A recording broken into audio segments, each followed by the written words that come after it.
by Chance with Koeli. সকালবেলা কলকাতার এক স্টুডিও, বড় বড় লাইট, ব্যাকড্রপ আর ক্যামেরার ক্লিকের আওয়াজে সরগরম পরিবেশ। নীলা, একটু ডান দিকে তাকাও। হ্যাঁ হ্যাঁ হ্যাঁ, ঠিক এভাবেই। নীলা ক্যামেরার সামনে দাঁড়িয়ে, তার চোখে আত্মবিশ্বাস, ঠোঁটে এক অদ্ভুত মায়াময় হাসি। সে একজন জনপ্রিয় মডেল, যার সোশ্যাল মিডিয়ার প্রতিটি ছবির পেছনে একজন মানুষ রয়েছেন। ঋষভ সেন তার ফটোগ্রাফার। নীলা আর ঋষভের প্রথম দেখা হয়েছিল এক কমার্শিয়াল ফটোশুটে। সেই প্রথম দিনেই নীলার নজর কেড়েছিল ঋষভের কাজের প্রতি ভালোবাসা। সে নিছক ক্যামেরা চালায় না, অনুভব করে। তার প্রতিটা ক্লিক যেন একটা গল্প বলে। নীলার যত ফটোশুট সব ঋষভই করে। একদিন শুটের ফাঁকে ঋষভ বলল, তুমি জানো, তুমি ক্যামেরার সামনে দারুণ, কিন্তু ক্যামেরার পিছনেও কি তোমার এই আত্মবিশ্বাসটা আছে? মানে তুমি ক্যামেরার জন্য অভিনয় করো, কিন্তু আসল নীলা কেমন? নীলা একটু চুপ করে থাকলো, তারপর বলল, আসল নীলা কেউ দেখেছে বলে মনে হয় না। ঋষভ ক্যামেরা চোখ থেকে হাতে নিয়ে বলল, তাহলে এবার আমি দেখব কেমন। সেই মুহূর্ত থেকে তাদের বন্ধুত্ব গাঢ় হতে শুরু করলো। এক সন্ধ্যায় নীলার বাড়ির ছাদে সে আর ঋষভ একসঙ্গে বসেছিল, হাতে কফির কাপ, ওপরে খোলা আকাশ।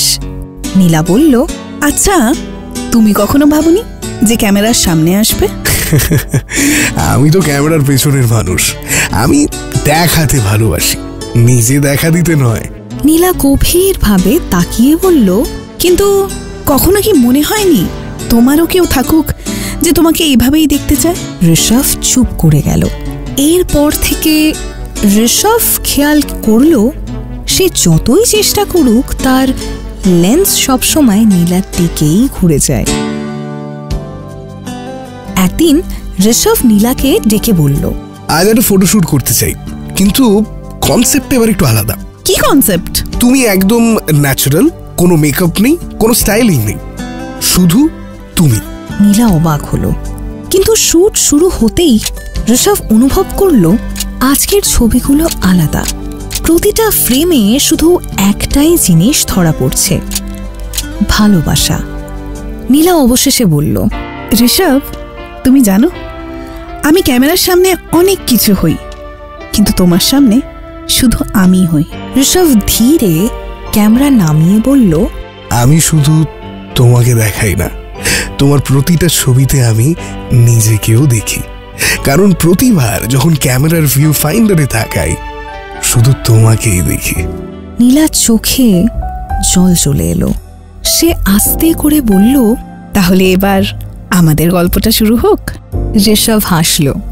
সেদিন থেকে নীলার প্রতিটি ছবিতে শুধু সৌন্দর্য নয়, ভালোবাসার ছোঁয়াও ধরা পড়তে লাগলো।